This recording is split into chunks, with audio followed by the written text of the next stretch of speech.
नमस्कार, मैं Mohan Dubey. VSRS news में आप सभी का स्वागत है। आइए नजर डालते हैं देश और दुनिया की तमाम टॉप 10 खबरों पर।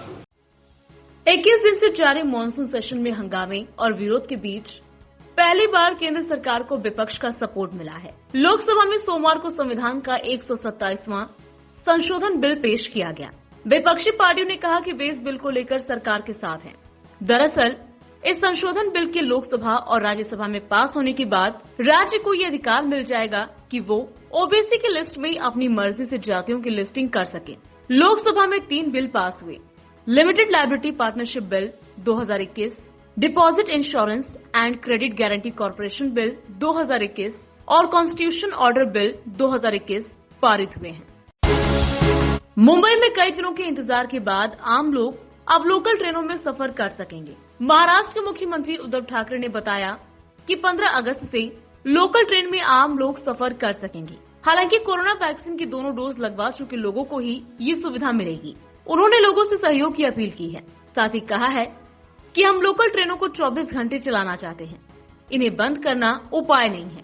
उद्धव ने कहा कि यात्री मोबाइल ऐप से लोकल ट्रेन के पास डाउनलोड कर सकते हैं। जिनके पास स्मार्टफोन नहीं है वे शहर के नगर पालिका वार्ड कार्यालयों के साथ साथ उप नगरीय रेलवे स्टेशनों से फोटो पास ले सकते हैं। उन्होंने कहा कि मॉल खोलने पर अगले 8 दिनों में फैसला लिया जाएगा। नई दिल्ली के इंदिरा गांधी इंटरनेशनल एयरपोर्ट को बम से उड़ाने की धमकी मिली है। इसे देखते हुए एयरपोर्ट पर चौकसी बढ़ा दी गई है। एक अधिकारी ने बताया कि इंदिरा गांधी इंटरनेशनल एयरपोर्ट पर अलकायदा सरगना की ओर से बम विस्फोट की धमकी भरा ईमेल मिला है। एयरपोर्ट ऑपरेशन कंट्रोल सेंटर ने शनिवार को इसकी जानकारी दी। ईमेल में लिखा था कि करणवीर सूरी उर्फ मोहम्मद जलाल और उसकी पत्नी शैलिश शारा उर्फ हसीना रविवार को सिंगापुर से भारत आ रहे हैं। वे 1 से 3 दिनों में एयरपोर्ट पर बम लगाने की तैयारी में हैं। वहीं डीआईजी ने बताया कि हाल के दिनों में भी इन्हीं नामों और डिटेल के साथ ऐसा ही धमकी भरा मैसेज मिला था, जिसे बम थ्रेट असेसमेंट कमेटी ने नॉन स्पेसिफिक बताया था। प्रधानमंत्री नरेंद्र मोदी ने प्रधानमंत्री किसान सम्मान निधि योजना के तहत 9वीं किश्त जारी की। इसके तहत 9.75 करोड़ से अधिक लाभार्थी किसान परिवारों को 19,500 करोड़ रुपए से अधिक की राशि ट्रांसफर की गई। इस दौरान उन्होंने किसानों से बातचीत में कहा कि देश जब आजादी के 100 वर्ष पूरे करेगा 2047 में तब भारत की स्थिति क्या होगी, ये तय करने में हमारी खेती और हमारे किसानों की बड़ी भूमिका है।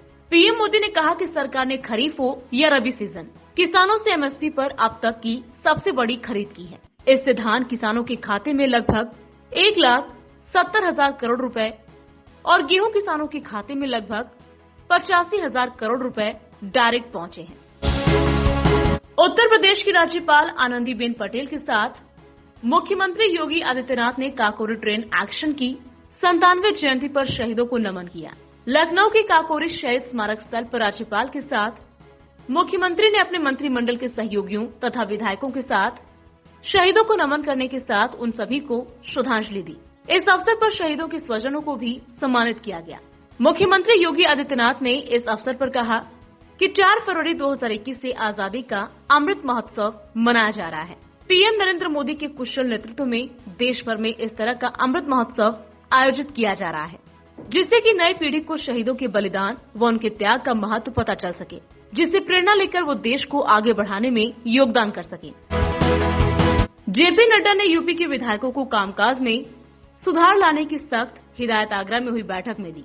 यूपी में कामकाज को लेकर खराब प्रदर्शन करने वाले बीजेपी विधायकों को बीजेपी अध्यक्ष जेपी नड्डा ने इशारों ही इशारों में सख्त चेतावनी दी है। ऐसे विधायकों का टिकट काटने की प्लानिंग आला कमान कर रहा है। बीजेपी राष्ट्रीय अध्यक्ष जेपी नड्डा ने इस बात के साफ संकेत दिए हैं। उन्होंने कहा कि जिन विधायकों के खिलाफ इलाकों में शिकायतें मिलेंगी, कामकाज को लेकर जिन पर सवाल उठेंगे, आगामी विधानसभा चुनाव में उनका टिकट काट दिया जाएगा। उनकी जगह पर नए चेहरों को मौका दिया जाएगा। बिहार के मुख्यमंत्री नीतीश कुमार ने देश में जाति आधारित जनगणना कराने पर एक बार फिर से जोर दिया है। उन्होंने कहा कि हम जातीय जनगणना कराना चाहते हैं और ये हमारी पुरानी मांग है। नीतीश कुमार ने आगे कहा कि इस बारे में उन्होंने प्रधानमंत्री नरेंद्र मोदी को पत्र लिखा था। इस पत्र का हमें अभी तक कोई जवाब नहीं मिला है। जाति आधारित जनगणना से सभी जातियों को मदद मिलेगी और उनकी सही संख्या पता चल सकेगी। इसके आधार पर नीतियां बनाई जा सकेंगी।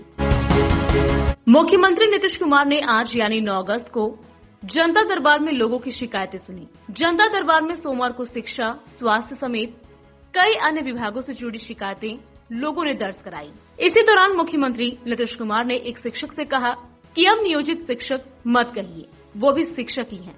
हमने नियोजित शिक्षक से नियोजित शब्द हटा दिया है।